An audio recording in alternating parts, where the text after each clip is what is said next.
Historia, primer grado. Bloque 3. 18. Conflictos en la Guerra Fría. La Revolución Cubana. Mi papá platicaba con emoción que en el Café La Habana, en el centro de la Ciudad de México, había conocido a Fidel Castro y a otros cubanos que entre taza y taza de café planeaban una revolución.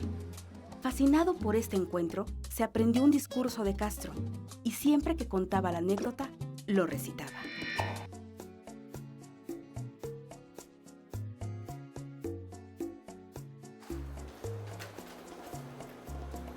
Este fue el discurso de autodefensa que Fidel Castro escribió en 1953, cuando lo apresaron. En él, narra lo sucedido un año antes, cuando Fulgencio Batista encabezó un golpe de Estado y ocupó el poder en Cuba, eliminó el Congreso, desconoció la Constitución y reprimió con dureza a sus opositores. Durante su gobierno favoreció los intereses de Estados Unidos, prevaleció la corrupción y buena parte de la población vivía en la pobreza. Por ello, un grupo de universitarios, entre ellos Fidel Castro, atacaron el cuartel Moncada. Fue la primera acción armada de la revolución, aunque fue rápidamente controlada.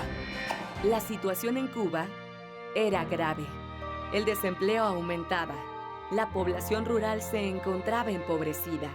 No poseía tierras de cultivo y no tenían acceso a servicios de salud y educativos.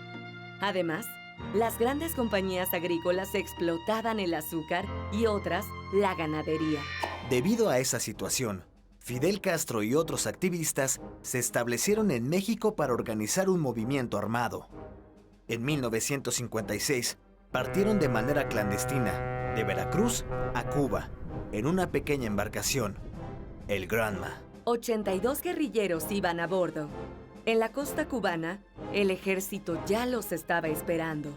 18 sobrevivientes se internaron en la zona rural de la isla y establecieron una base de operaciones en la Sierra Maestra. Desde ahí, organizaron guerrillas, es decir, pequeños grupos armados. Estados Unidos, al ver sus intereses comprometidos, intentó sacar de la isla a Batista y formar un gobierno que le beneficiara. El dictador se negó y lanzó una ofensiva militar contra los rebeldes que despertó la simpatía generalizada hacia los guerrilleros. Por lo que los campesinos, los sindicatos, los partidos políticos y los movimientos urbanos se unieron a la revuelta. El 1 de enero de 1959, los revolucionarios lograron entrar a La Habana. Batista y su gabinete huyeron hacia Miami, Estados Unidos. Con la revolución en el poder, se incrementaron las huelgas de trabajadores, industrializados y agrícolas, quienes buscaban una mejora tanto salarial como de las condiciones laborales. El gobierno apoyó estos movimientos siempre y cuando afectaran a empresas extranjeras.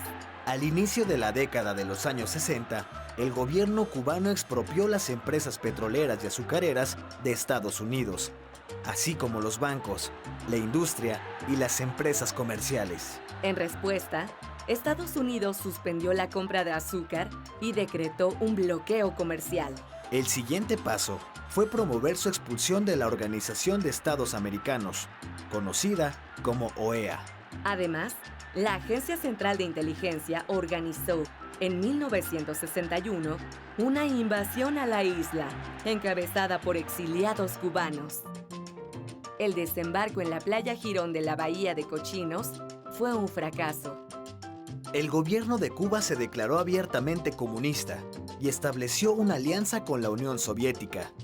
Esto provocó una gran tensión, que llegó a su límite en 1962, con la crisis de los misiles.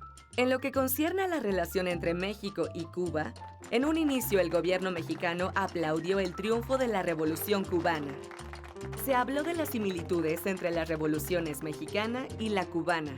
Sin embargo, en cuanto Fidel Castro estableció el primer gobierno comunista en América Latina, México se apresuró a tomar distancia y en 1962 fijó su postura ante la OEA, en la que defendía el derecho de autodeterminación del pueblo cubano, pero rechazaba la adopción de un régimen que no cumplía con las características de una democracia.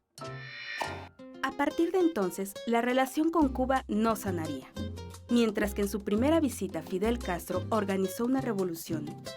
En la última se ampliarían las diferencias entre los dos gobiernos.